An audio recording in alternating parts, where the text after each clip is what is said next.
ఎంతో ప్రసిద్ధిగాంచిన Ramayapatnam Baptist theological చర్చిలో 20వ తేదీ రాత్రి సెమీ క్రిస్మస్ వేడుకలు ఘనంగా జరిగాయి. ఈ కార్యక్రమంలో రెవరెండ్ జేఎం ఫ్రాంక్లిన్ గారు, పాస్టర్ క్షేత్రపాల్, మైకేల్, కుమార్ మరియు సంఘ కాపరులు పాల్గొన్నారు. మనము తిలకిద్దాం.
ఈ యొక్క మందిరంలో మరి దాదాపుగా 32 ఇయర్స్ తర్వాత దేవుని వాక్యాన్ని ప్రకటించేటువంటి భాగ్యాన్ని దేవుడు నాకు ఇచ్చినందుకు దేవునికి వందనాలు తెలియజేస్తున్నాను. అదేవిధంగా సంఘ పెద్దలు రెవరెండ్ డాక్టర్ జేఎం ఫ్రాంక్లిన్ గారికి ప్రత్యేక వందనాలు తెలియజేస్తున్నాను. నా మిత్రులు మరి సంఘ సెక్రటరీ గారు ధర్మకుమార్కి మరి ప్రత్యేక వందనాలు తెలియజేస్తున్నాను. అదేవిధంగా అసిస్టెంట్ పాస్టర్ గారు క్షేత్రపాల్ గారు, మరి సంఘ పెద్దలు, రామాయపట్నం చర్చ్ మెంబర్స్ అందరూ కూడా నేను శుభములు తెలియజేస్తూ ఉన్నాను. కుమార్ 50 minutes అని చెప్పాడు, తర్వాత ఇప్పుడున్న పరిస్థితిని బట్టి 10 minutes అన్నాడు. బహుశా నేను అనుకుంటున్నాను ఇది 45 minutes ఉన్నటువంటి మెసేజ్, కానీ ఇంట్రడక్షన్ చెప్తే సరిపోతాయేమో. ఇంట్రడక్షన్ తోటి అయిపోతుంది. చర్చికి వస్తూ ఉంటే ఈ లైటింగ్ అంతా చూస్తే చాలా హ్యాపీగా అయింది. కారణం ఏంటంటే Karnu Kumar has taken all the initiative. So he has decorated the church beautifully.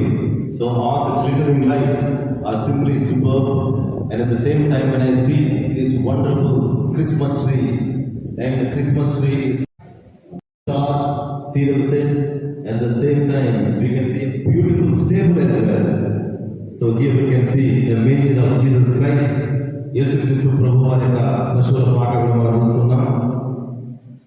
మత్తయి సువార్త 2వ అధ్యాయము చదవబడినటువంటి వాక్యం ఆ 2 వచనాలు ఒకసారి జ్ఞాపకం చేస్తాను. బహుశా 5 నిమిషాలు టైం అయిపోయింది. ఇంకొక 5 నిమిషాల్లో లేకపోతే మరి 10 నిమిషాల్లో మరి కంప్లీట్ చేద్దాం. మత్తయి సువార్త 2వ అధ్యాయము 10వ వచనం మరియు 11వ వచనం.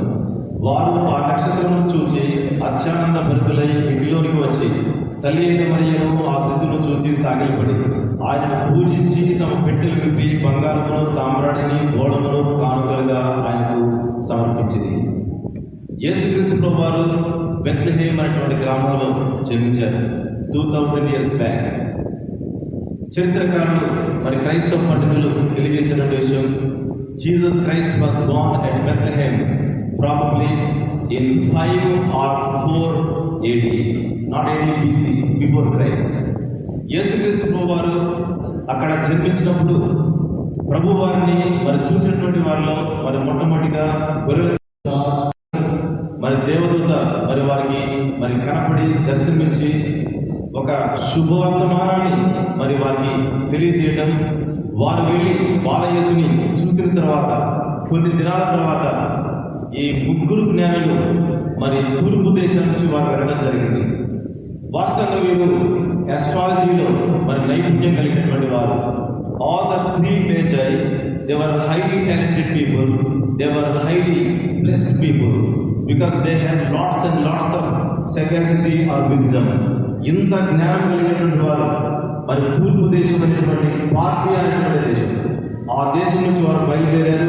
మరి ఈ రోజు ఉన్నటువంటి మోడర్న్ ఇరాన్ అనేటువంటి దేశం కొన్ని వందల సంవత్సరాలు కొన్ని దినాలను ప్రయాణం చేసి మరి వారు ఒంటెల మీద మరి యేసు ప్రభువుని చూడడానికి వెళ్ళడం జరిగింది. వారు వెళ్ళేటప్పుడు మరి వారి ఒక చక్కని గైడెన్స్ ఇచ్చినటువంటి నక్షత్రం కూడా ఉంది. మరి పాత నిబంధన గ్రంథం మనం చూస్తే నంబర్స్ సంఖ్యాకాండము 24వ అధ్యాయము, దయచేసి మనం తీసిన వారు ఉంటే చదవండి. సంఖ్యాకాండము 24వ అధ్యాయము 17వ వచనం. సంఖ్యాకాండము 24:17వ వచనం.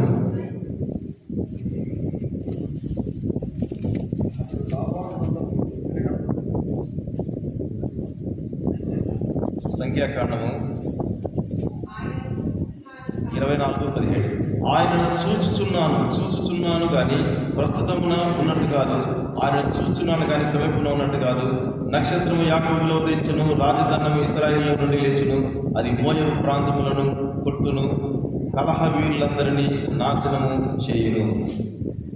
ఇశ్రాయేలు ప్రజలు కూడా మరి 40 సంవత్సరాలు మరి మోషే దేవుని యొక్క సేవకుడు అరణ్య ప్రాంతం కూడా నడిపించినప్పుడు దేవుడు మరి వారిని 2 విధాలుగా నడిపించినటువంటి పరిస్థితి మనం జ్ఞాపకం చేసుకుంటాం.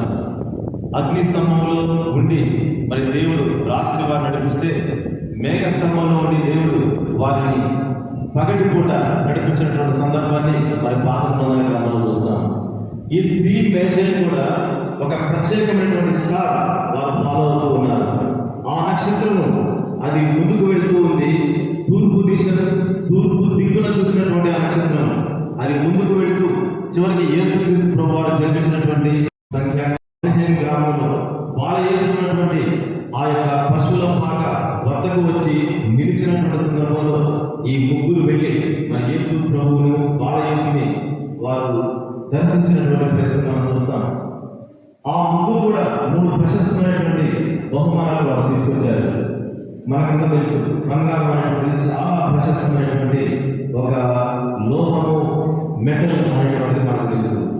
ఈ ముగ్గురు విషయాల్లో మొట్టమొదటి ఆయన ఇచ్చినటువంటిది విలువైనటువంటి ప్రశస్తమైనటువంటి బంగారం. యేసుక్రీస్తు ప్రభువారికి ఆ మొదటి న్యాయం ఎందుకు బంగారాన్ని అర్పించాడు? ఆయన తెచ్చినటువంటి బహుమానం ఎందుకు అది బంగారం అనేటువంటి దాన్ని మనం ఆలోచిస్తే, యేసుక్రీస్తు ప్రభువారి జీవితంలో ఒక చక్కని విషయాన్ని మనం చూస్తాం. కొలస్సీలకు రాసిన పత్రిక 2వ అధ్యాయము 9వ వచనం. దయచేసి తీసుకున్న వాళ్ళని చదివితే బాగుంటుంది, కొంచెం ఫాస్ట్ అయిపోతాం. కొలస్సీలకు రాసిన పత్రిక 2వ అధ్యాయము 9వ వచనం.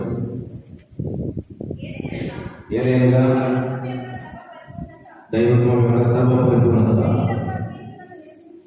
యేసుక్రీస్తు ప్రభువునందు దైవత్వం యొక్క సర్వపరిపూర్ణత నివసిస్తుంది అనేటువంటి విషయాన్ని మనం జ్ఞాపకం.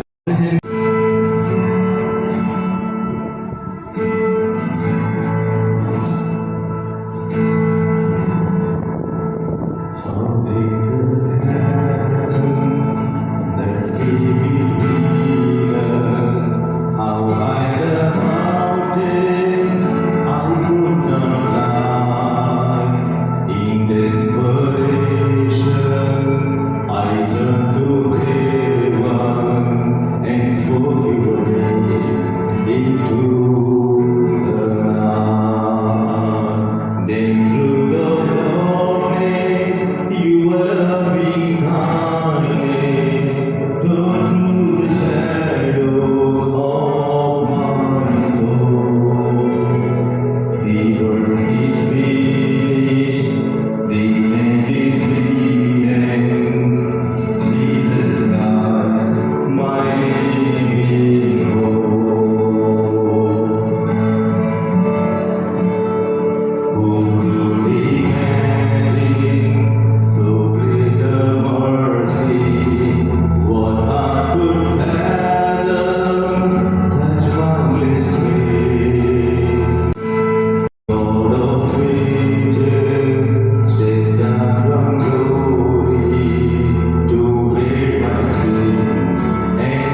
రాజేంద్రన్ గారు, అదేవిధంగా మా అసిస్టెంట్ డాక్టర్ చంద్రబాబు గారు చిన్న ప్రార్థన చేసినారు. కృపగల తండ్రి వందనాలు. ఇదిగో క్రిస్మస్ శుభాకాంక్షలు మేము తెలియపరుస్తూ ఇదిగో ప్రభా క్రిస్మస్ డే చేస్తుంది. ఇంకా వచ్చిన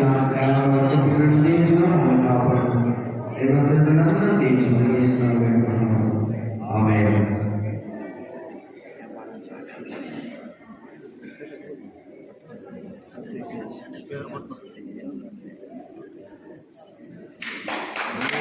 Happy Christmas.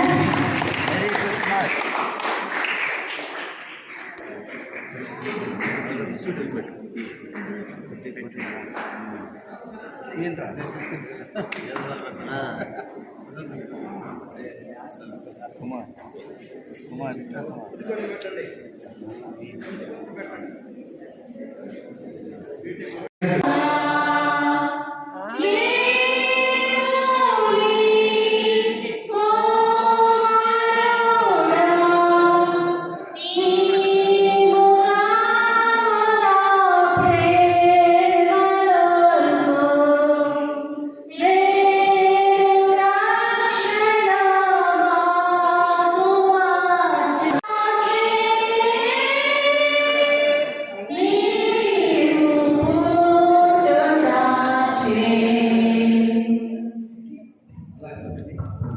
మంచిది.